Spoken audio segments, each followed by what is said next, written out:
Greetings again. As we look at what we did in week number 2 for our Marketing 350 class, we looked at chapters 3 and chapters 5. So chapter 3 really focused on social and mobile marketing. And of course, social media has changed the way we market things, but there's a great misunderstanding, I think, around a lot of social media.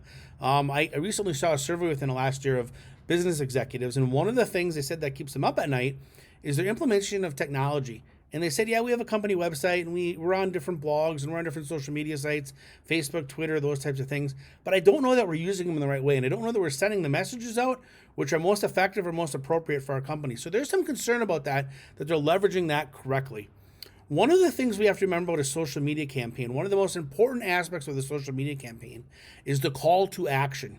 Right? So you'll see sometimes register today, sign up now, buy now. There's that call to action. There's some action words, usually a short sentence, short couple words, 3-4 words, to induce people to do something. And one of the things we found about social media marketing is it's great at creating awareness. You can create awareness for your product or service. You can create awareness for the features of your product or service.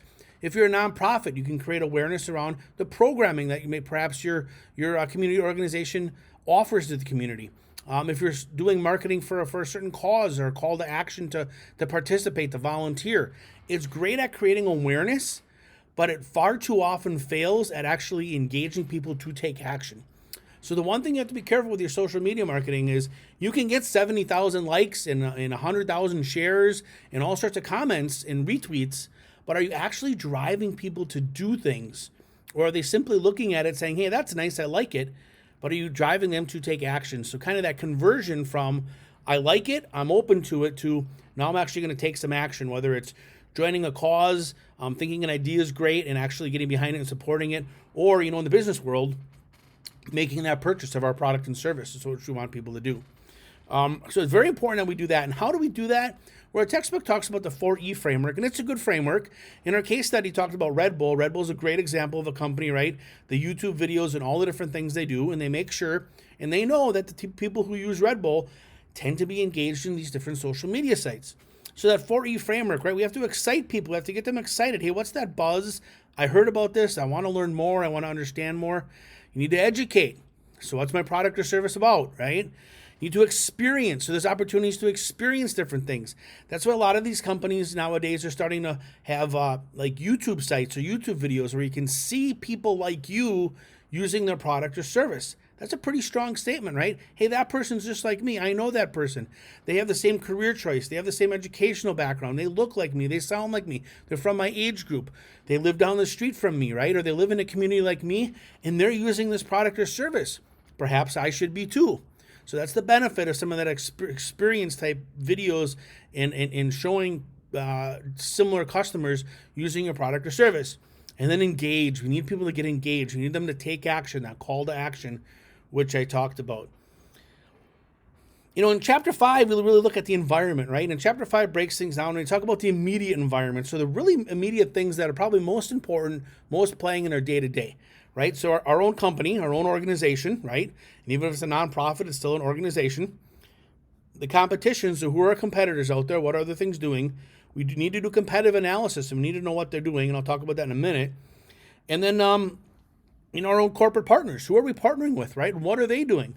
So, that competition is important. And there's nothing wrong, there's nothing illegal, there's nothing unethical about wanting to know what your competitors are doing. And one thing you can do to understand your competitors is study them, learn their history. All business leaders and all leaders, if they've been in an industry or in their career for a while, for 5 or 10 years, they fall into a habit of making decisions. We all do it. We fall into a strategy or a pattern for how we make our decisions. So if you're wondering, hey, if we launch this new product, we have a price cut, or we get innovative, we diversify our organization and go into another industry that we weren't in, how are some of our competitors going to feel about that? Well, look at the historical decisions, perhaps of that industry leader, that CEO, or even how has that board of directors reacted in the past when confronted with that. So understanding their history can be somewhat predictive of how they're going to behave in the future. And of course, corporate partners, and that becomes really important. We need to understand whether our how robust our supply chain is. If some of our partners, right, are teetering on the brink of financial ruin or bankruptcy, that could have a huge impact on our organization. And then we look at a lot of other factors. We talk about the macroeconomic factors, right? And this gets into almost a discussion of economics. It also gets into a discussion of strategy, and it applies right here again to marketing. So the marketing piece is very interwoven with some economic principles and also some strategic principles that we would talk about, like in the Business 491 class and in the MBA program in the 790 class. So we look at culture. Culture is very important, right? Different cultures view things through different lenses, and it doesn't necessarily make one right or wrong, but they're different. And if we want to make sure that we're successful with our marketing messaging, not only successful, but also don't offend, right? We need to understand the differences that are there. The political and legal have a huge impact, right? We understand that. Elections have consequences. Do we have free trade or do we have a trade war? Do we have tariffs going on? How do we view our relationships with other countries? Who are our allies? Who are our adversaries? Who will do business with us in the way we want business done? Economic factors, we've seen that, right? Different things happen. And of course, economic factors, we also saw what happened with COVID-19. It has changed the world for so many different businesses and changed them drastically. Marketing messages have had to change. Strategies have had to change. The way we deliver our products and services to customers have had to change. And there are a lot of companies and a lot of businesses, especially small businesses, that essentially were doing everything right. And this hit, and they were really unprepared for it.